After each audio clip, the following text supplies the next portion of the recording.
Hey everybody, what's up? Sorry I haven't been posting up any videos, but I've been traveling and this is the first opportunity I had to put something up there. So let's talk about what's been going on. The dollar. If you look at the dollar index today, it made a marginal new high out of this trading range that we have been in now for about 4 months. I think it got up to 95.64. I believe the last high was 95.52 or 95.56, and then immediately came back down into that trading range. As of this video, it's about 95.14. So we're still in that trading range.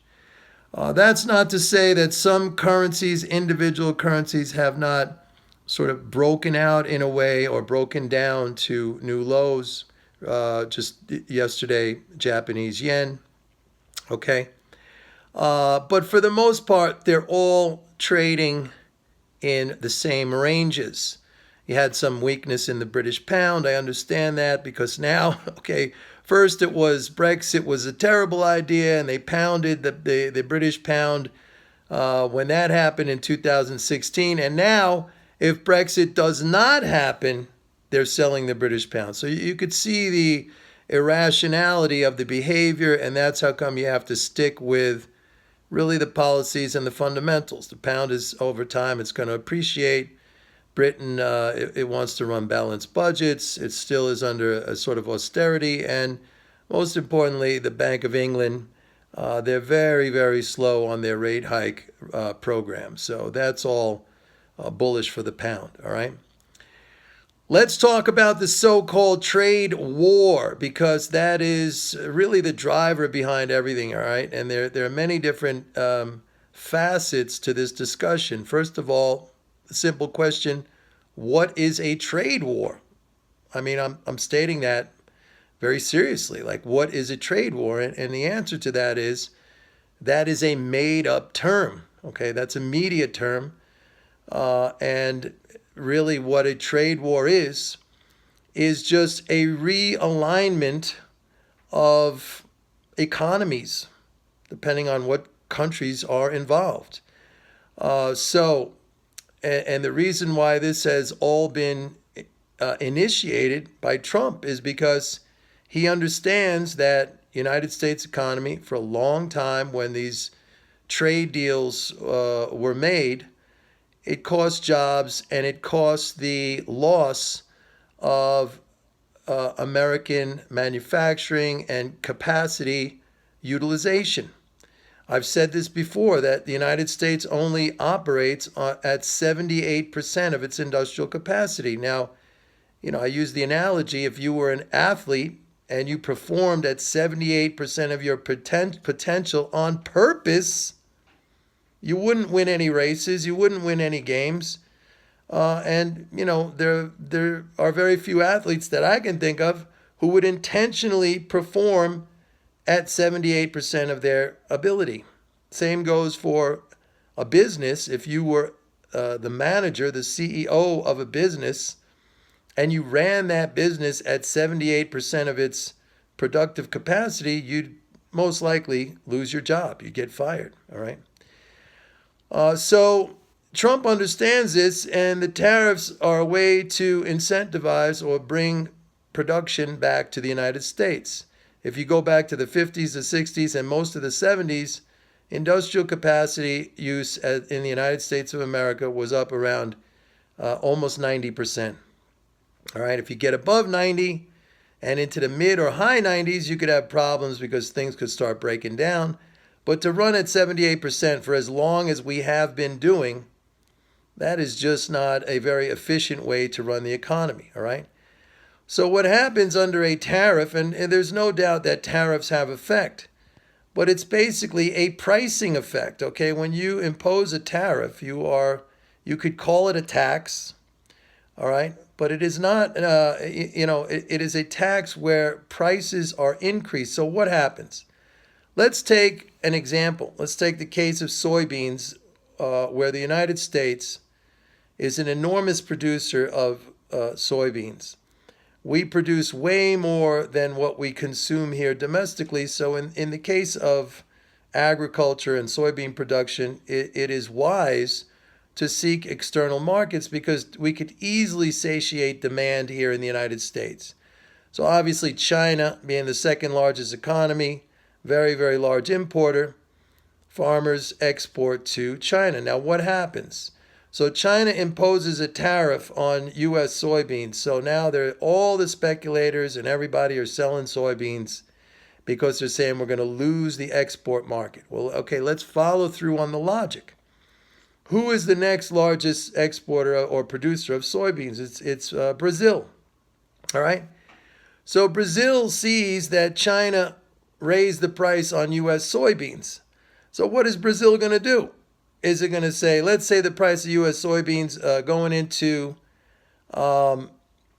China is $9 a bushel. And prior to the imposition of tariffs, Brazil and the United States were competing for that Chinese business. All right. So Brazil, maybe they try to sell it for $8.90 a bushel or $8.50 a bushel, US $9, whatever. Now all of a sudden the price effectively goes up 20 or 25%. So instead of $9 a bushel, it's close to $11 a bushel for US soybeans. So what does Brazil do? Does it sit there and sell its soybeans at $8.50? No. Now maybe it doesn't hike it up to 11 because that would, defeat the purpose. But then it could put it up to 10. And China's still happy to buy it at 10 because otherwise the Chinese would have to pay effectively a price of $11 a bushel for soybeans. So the imposition of the tariff is basically a price adjustment upward. Now what happens to that? Let's follow through some more. Somebody gets paid that additional income. All right, now I understand what a tariff is. The government collects the income, but it's a price adjustment for whatever commodity or product we're talking about. Somebody's going to end up paying a higher price. When the U.S. imposes tariffs on imported steel, it effectively raises the price of steel here. So somebody gets paid that additional income. And if you don't believe me, just take a look at U.S. Steel, which made a 3-month high yesterday amid all this trade war talk. Why? Because it's effectively going to be making higher income. And ultimately, that will trickle down to workers making higher income. So what this is, it's not the end of the world. By the way, the stock market's NASDAQ made a new all-time high.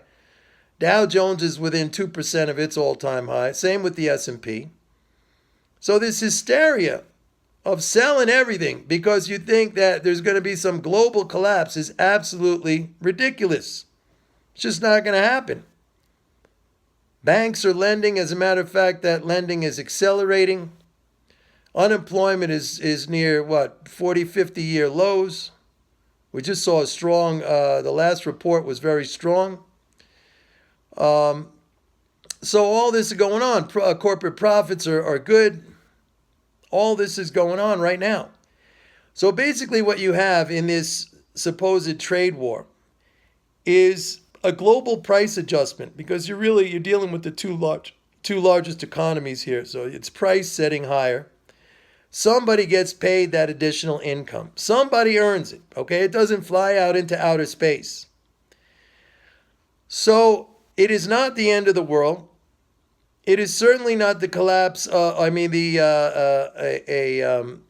fundamental which justifies an ever rising U.S. dollar because again, inflation. And if you read, I've been going through every sort of news item that I could find to try to find rationalization or explanation for why the dollar is going up. I just want to read because maybe there's something I'm missing. Okay, maybe there is something I am missing. So I'm going through this every day to try to see what the rationale is. If you read all the widely followed pundits of Forex or just economists in general, they're all saying the same thing, that rate hikes are going to cause the dollar to go higher. Okay, it's all because Powell, he's saying that rate hikes are going to continue. Well, we know that's false. We know that the dollar, even with this correction from 104 in the dollar index down to 88 and back up to 95, is still lower after 7 rate hikes. All right? The euro is higher after 7 U.S. rate hikes. The Australian dollar is higher after 7 U.S. rate hikes. So all this is going on, but there's a hysteria at the same time. And that's the same kind of hysteria that we have seen over and over and over again so many times, which turned out to be wrong. All right? It's the same hysteria of the people who said that quantitative easing was going to cause hyperinflation. All right? Same hysteria from the people who said when the Fed was going to reverse course on interest rates, it was going to be deflationary and everything was going to go down. By the way, gold is still up, and in spite of this really, really big correction that we have seen in gold, where it went from 1370 all the way down to what it hit like today, 1207 or something like that, 1206, 1205, I don't know. Even with that correction after 7 rate hikes, it's still 20% higher than where it was when the Fed first started to raise rates. So, I mean, if you step back and you look at everything rationally, instead of just saying, oh yeah, the dollar was up for the last 4 months. All right. But it's been down for the last year and a half. And the rationale has not changed. I have not seen any different rationale. And if you talk about China, people have been raising this point with me recently, that China, and they're selling the yuan. They're selling it on the same basis, just out of pure fear, pure hysteria. All right. The Chinese economy is growing at 6.8% annually. That's actually an uptick from the first quarter. The second quarter growth actually exceeded expectations. It was higher than the forecast. So, I mean, there you have it. That is the breakdown. That is the rational breakdown. I can't, the market's going to do what it's going to do. And as a trader, as a macro trader, I have to figure out a way, if I'm in a bad position temporarily because everybody's going nuts, doing something because they think that's the right thing to do, my job is to figure out a way to stay in my position, not cut and run. Sometimes that means I have to add some funds into the account. Sometimes that means you have to pare back your exposure one way or another. Cut the leverage. I don't know.